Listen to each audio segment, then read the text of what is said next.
So what I want to do in this panel is to draw out how, through the combination of philanthropic activity of the wonderful organizations on the ground and connections to the government, we can actually solve this really, really wicked problem of creating flourishing lives for 250 million people. Okay, so I'm going to start with Aparajita. You talked about many things, but I'm just trying to draw a link between what Deval said about Jharkhand being the state where there are, 45% of women are anemic, right? And what you're talking about, the age of marriage in Jharkhand versus some of the other states. So can you give us a little bit of a glimpse of the interrelations between the outcomes that you're looking for, which is delayed age of marriage and pregnancy, and the other life indicators that Deval and others mentioned? I think the work in Jharkhand and most of India, you cannot really separate out health indicators, whether it's anemia, early pregnancy, multiple pregnancy, or lack of access to family planning, with other indicators like education indicators. I think there is data globally, plus also locally available, which talks about the benefits of girls.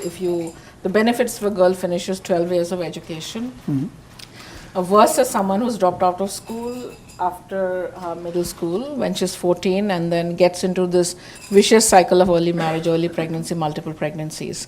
So I think what we need to convince the government, civil society, and donors of really taking a more integrated system change approach. In a lot of our policy briefings, we have tried to emphasize the fact that if we try something larger, like do not devalue your girls, invest in education, and if you invest in education, you will see the impact on health indicators coming by itself in a way. So I think the time right now is to look at integrated policies, integrated budget, integrated monitoring, and integrated implementation. Thank you, Aparajita. And I'm going to hand over the mic to Don Gibbs, who's the CEO of the Skoll Foundation. Don, as the head of a foundation that clearly is interested in systems change, what do you, and maybe looking at it from a distance, 12,000 miles from Jharkhand, what do you think are the systemic challenges that could, if change could happen in a systemic way, would make a big difference? So how many of you in the room know what Skoll does? So let me step back a little for those of you who don't. We fund social entrepreneurs all over the world. Best, Connect, and Celebrate are the three strategies we've used. And we tend to fund at the mezzanine level. And as I was listening to Deval talk before, Skoll started about 20 years ago. Went on a very similar journey of finding great organizations doing great things, but realizing, and following up on what you just said, those interventions by themselves don't move the system. There's a guy by the name of Jeff Mulligan who has a quote that says, "We're winning all the battles, but we're still losing the wars." And how do we find integrative system-based solutions to do this? Sitting at Skoll, that's even harder. We're 50 people just 2 blocks down the street here. So we need to figure out also how to partner with those who have that proximate and local knowledge, are closer to those problems and understand it, and support their efforts. And, just to give a plug. Go for it. Dasra's been an incredible partner for us in doing this. I actually was just, we had lunch and we were going through the number of people we've funded who've gone through Dasra in one form or another. Breakthrough, Nidan, Educate Girls, FES, Selco, Barefoot College, and Graham Vikas.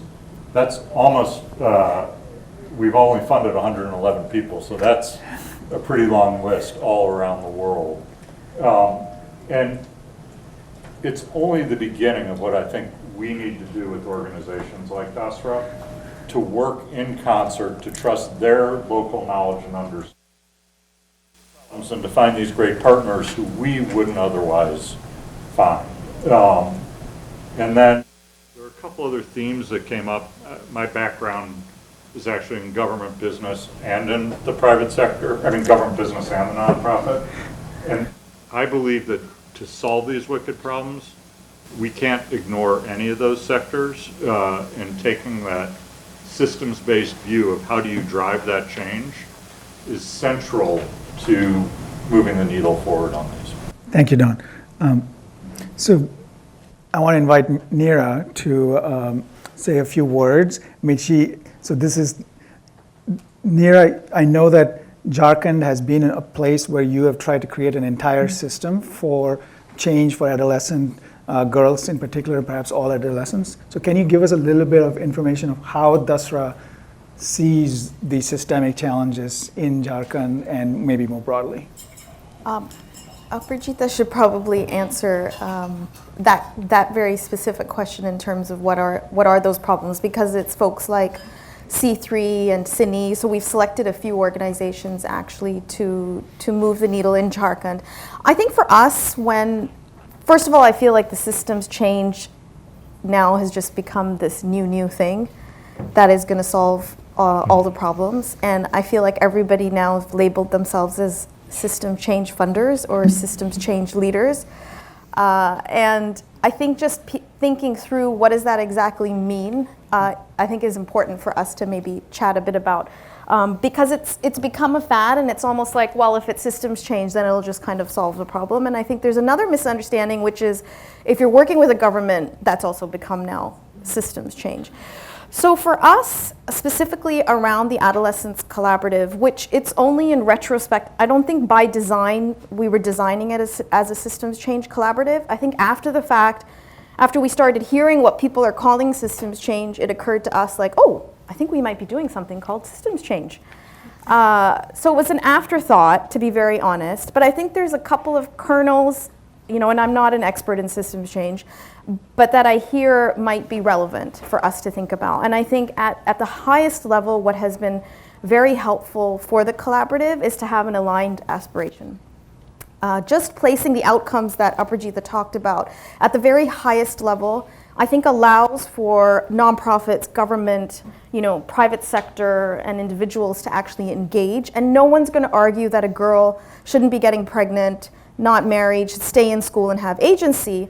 It's on the how, and those pathways, I think, is where we want more flexibility. And so I actually believe the few folks actually that you have given awards to, I would say a lot of people out there are systems change leaders.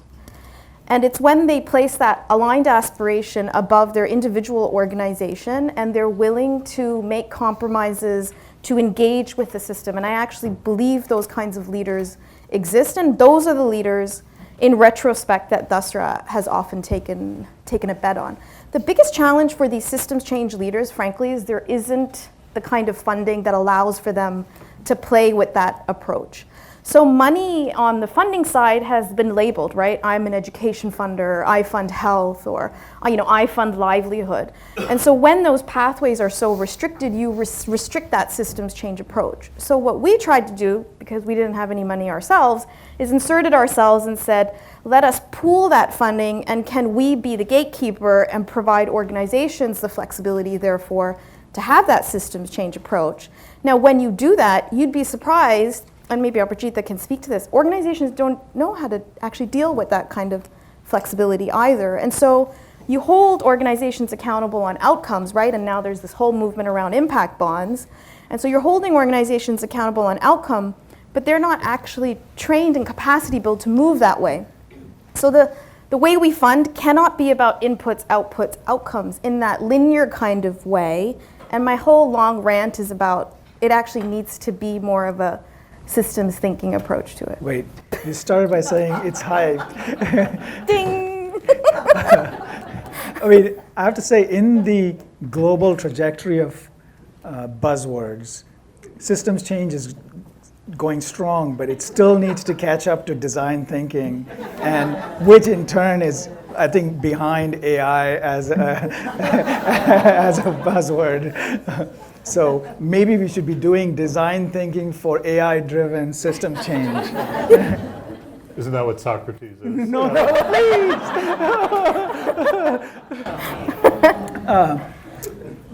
So Aparajita, since Neera did throw a question back at you, can you speak to the complexities that you faced in Jharkhand? And especially, I think I'm very intrigued about how you leverage the government system, because that's where scale comes in. For those of you who may not know, Jharkhand was born out of a different state. So when it was born, it came out of the womb without any structures. So you didn't have a public service commission to recruit teachers, and since 1999, there's been no teachers recruited in that state. There wasn't the local governance system, so Panchayati Raj elections came late. So we have been working in Jharkhand since about 2000, 2001 and 2, and we have seen the country and the state, it's kind of like a country to us, go through ups and downs. You know, you had a chief minister who invested in mines in Libya, I think. So there's money in the state. It's not that there's not enough money in the state. But I think what we are trying to figure out is that, first of all, you have to somehow generate the political will. Because that support has to come from the highest levels in the government. So all our work is made sacrosanct by the signing of a formal MOU, a Memorandum of Understanding, and we guard those MOU files more than we guard our own property, personal, non-existent property papers, right? Because bureaucrats come and go, but that's a sacrosanct document which tells you that you have been legitimized and accepted by the government to do X, Y, Z. So I think getting the political sign-off is really important. The second, I don't want to say systems change, but the second trick that we have figured out is that how do you make these programs appear every year in their annual plans and budgets. So the government makes something called the PIP every year, Project Implementation Plan, and you will have our folks outside the door saying, have you put in those 40 lakhs for the adolescent education program or for the nutrition program? So how do you really kind of work the system in a positive way? I think that is the other thing that we have learned. The third thing is that, and it's been tough for us, we often go in with this feeling that girls are deprived, and that is what they are, deprived of many opportunities, and I talked about that. But there is also underlying problems like poverty. Parents sometimes tell us that I just do not have the money to send my children to school.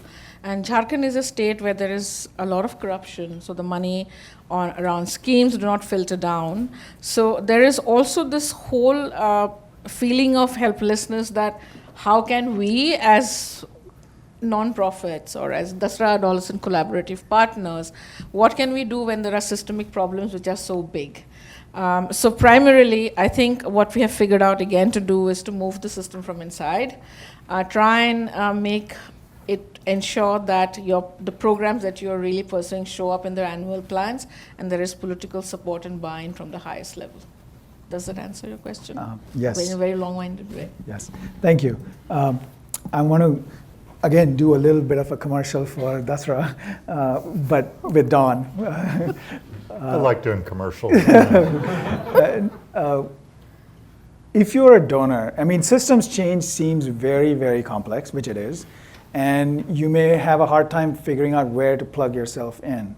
So Dawn, can you speak about how it can be made simpler to if you are a philanthropist who's trying to engage with wicked problems, how do you situate yourself in that system? I mean, just stepping back and watching the video that you put up, and you see how complex, multifaceted these problems are. Is a donor thinking that you're going to pick the right organization, your odds are just as good at picking the lottery. And I think turning to groups like Dasra, who are pulling together other funders who are investing in that knowledge and are helping to sort of be at the leading edge of understanding the complexity of that systems change is huge. I just want to show you how much Skoll believes in Dasra. How many Skoll employees are in the room? Please raise your hands. Wow. Now, how many Skoll alumni are in the room? Oh, we lost a few of them, but we're not that big a staff. So there organizations like DASRA that can see across the system and figure out where to go are central to us being able to have the trust that we can put our money into them and that they will help change that system. And I'll use an example that Safina was on one of the earlier videos from Educate Girls. DASRA helped cultivate what she was doing in India. We invested in her, gave her the Skoll Award 3 or 4 years ago. She went on to get the Audacious Award at TED. It's building that ecosystem of not just at the systems level, but of funders where people lead through and follow the lead of the people who have the local knowledge that I think is key. Thanks. Neera, can you speak a little bit more about how you're going about your ecosystem building exercises? So yeah, and maybe I can build on your question of how can we just make this whole systems change thing a lot easier. I think for us the shift was, we need to stop thinking about just funding one-to-one and thinking that, this one organization will scale in isolation of the field.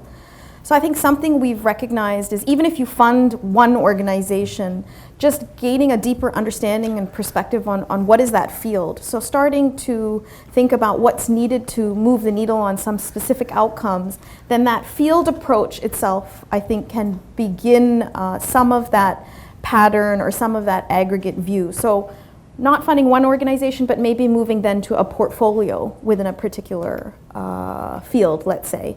I think for us, what we have noticed might help with some of this systems change thing is there a way to aggregate the evidence of how are these organizations moving on a bunch of different indicators as an entire portfolio?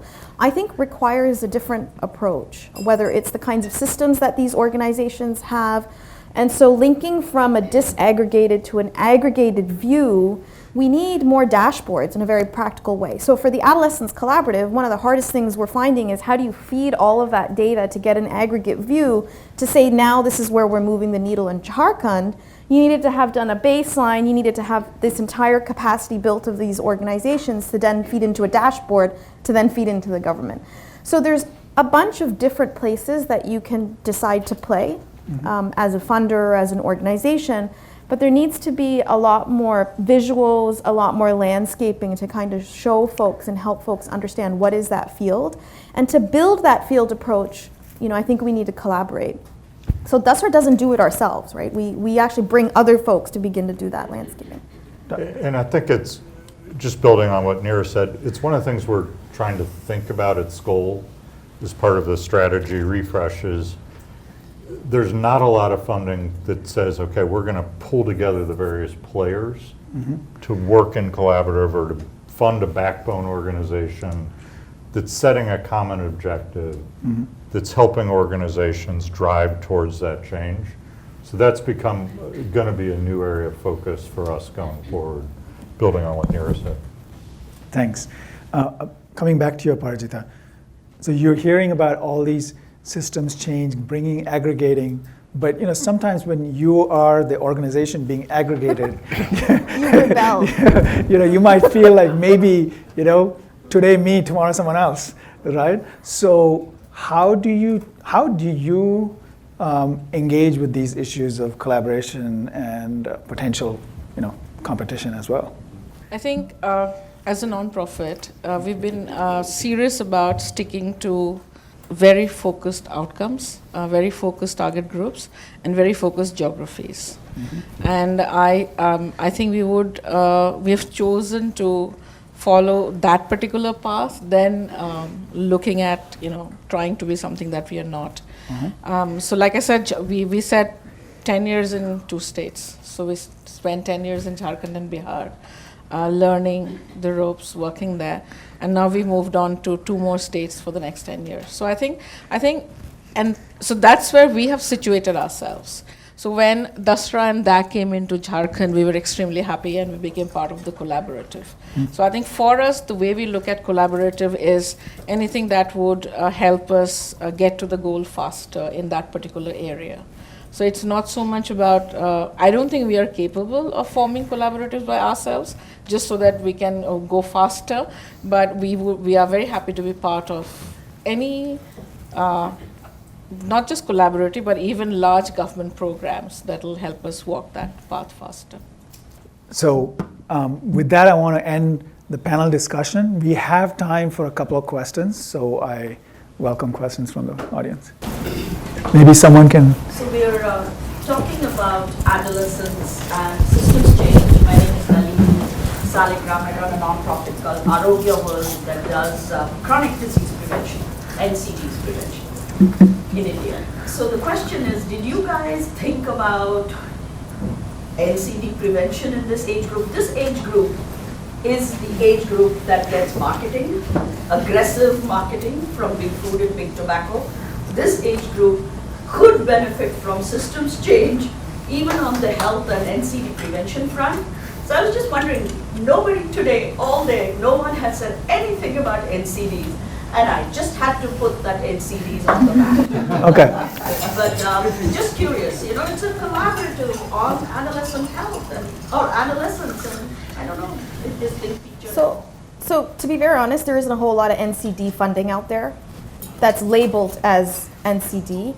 I think where we see it, and so it's hard because organizations will not declare that as their key pathway to achieving the outcomes. What we've tried to do to be inclusive and recognizing that to achieve those outcomes, you need to have a whole bunch of different ways, of which one might very well might be NCD, is we see part of every collaborative is to build a community of practice. And just recognizing the need for networks of organizations who come, learn from each other, but also to leverage that platform for advocacy. So within that community of practice, there are organizations who probably cover the space, but not in a very targeted, it is an underserved particular area in India. Okay. One last question. Means underfunded. Underfunded, underserved. Yes. Right, please go ahead. So my question is that, I mean, you're working with multiple organizations in Jharkhand to improve things for adolescents. Each of these organizations, I presume, had slightly different models, maybe focusing on different outcomes as well. So how do you align them to work towards a particular set of goals, especially because they're all working in different geographies? And is there one set of outcomes, or are they each working on like a separate thing? That's the question. Make her go. You go, Brigitte. Okay. You want to answer? Okay. I can. So yes, good question. It's exactly 4 set of goals. So indicators, the impact indicators are 4. Improved agency, delay of early marriage, completion of 12 years of education, and delay in early pregnancy. But our models are different. So we had a very, very long discussions, I think, going up to about 6 months about how do we ensure that A, we are not competing with each other, B, we don't end up comparing apples and oranges. But I think what we have all settled down to doing is that it would be different models, but we're looking at the same outcome so that 5 years from the day we started, we would be able to stand up in front of a government policymaker and say, if you want X result, this is the Y investment you need to do. And if you invest in this way, this is the kind of results you'll get. The baseline is a common baseline for all the implementation areas, and there will be a common end-line evaluation too. So I think it's kind of different, but it's going to be very interesting. Okay.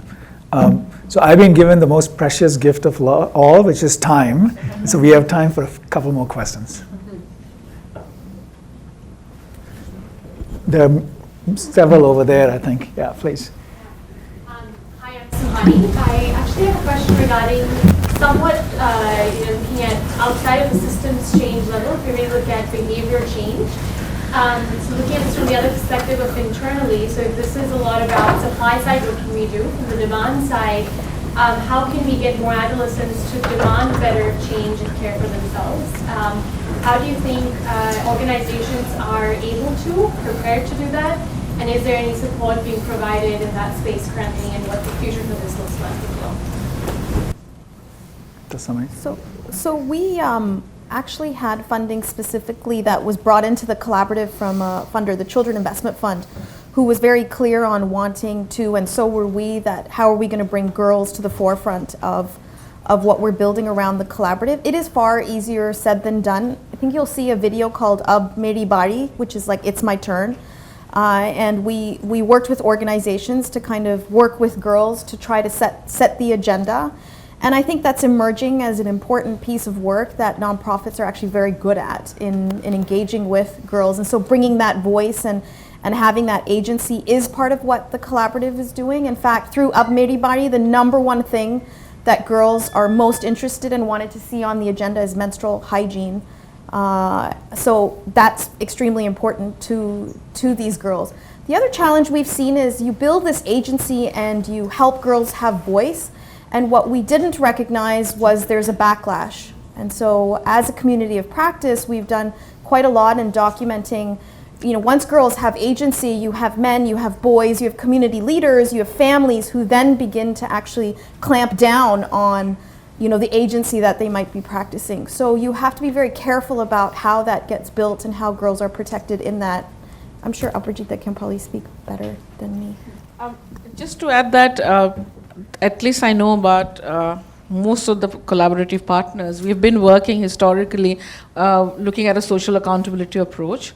So even Ab Meri Bari has a very big social accountability approach where girls are being trained to monitor delivery of programs and then really supported to become advocates who can stand in public and ask for their entitlements. So very much inbuilt into the work that we all are doing.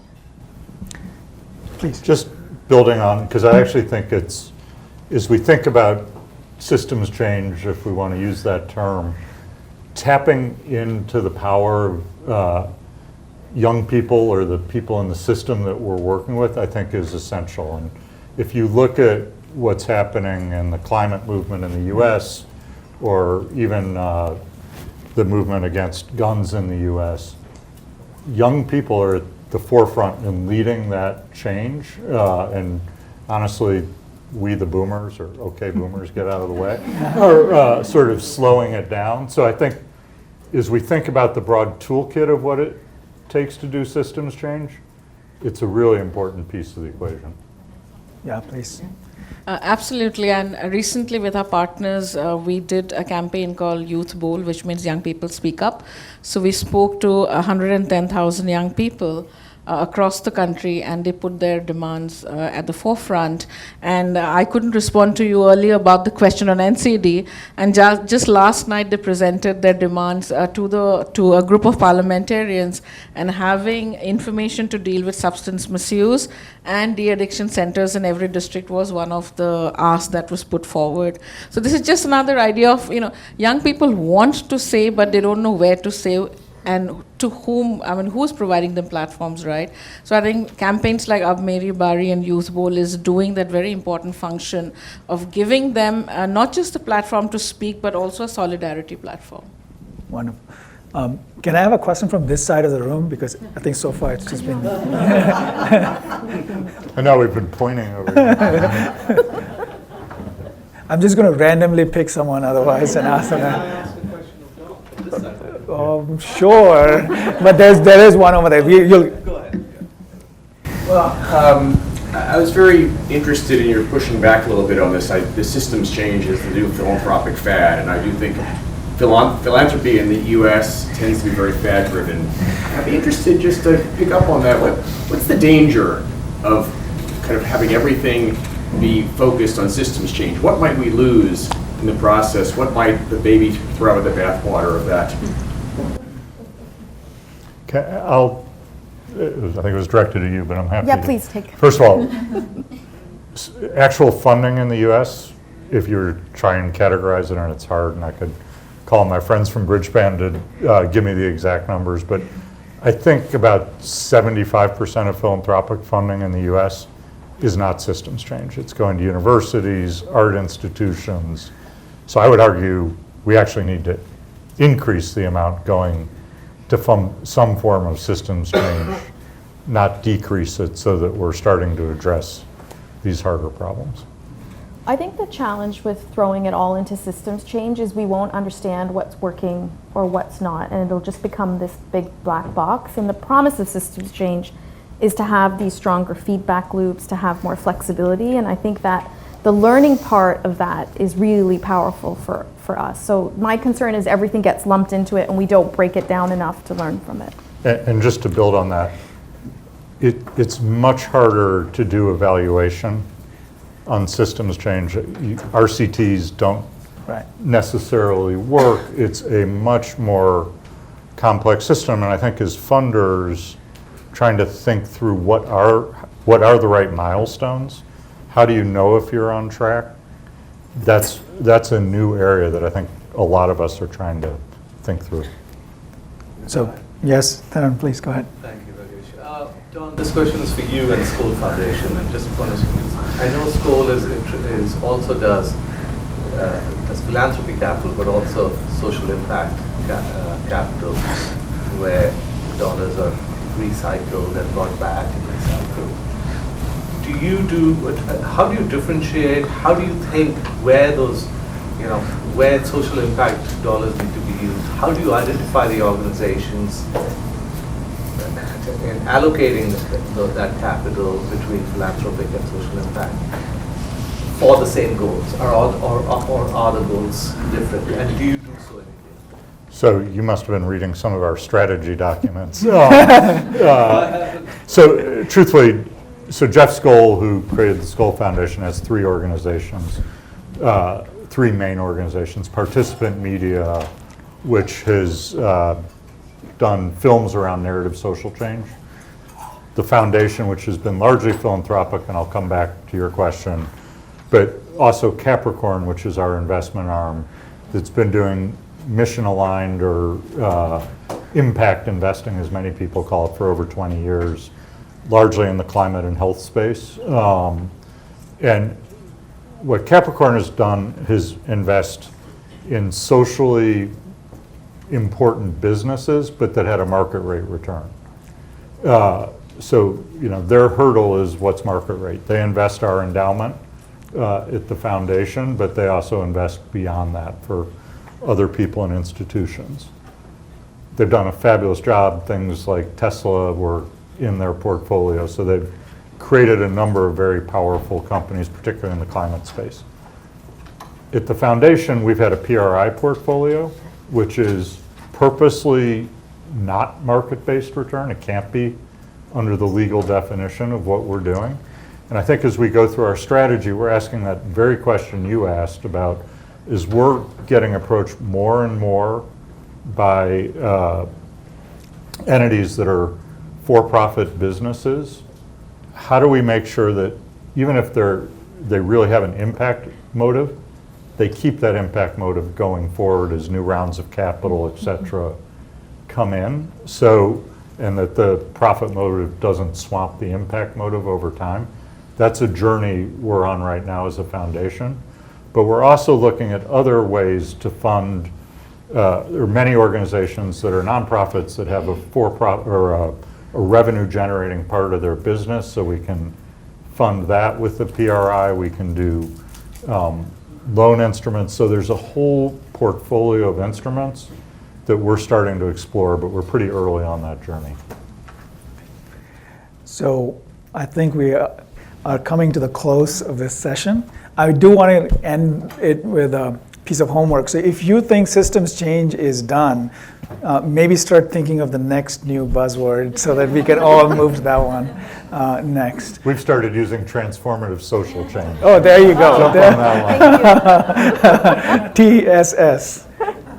Right? So thank you so much, Aparajita, Dawn, and Neera for sharing your passions and ideas. And thank you for the audience for listening and asking questions. Thank you.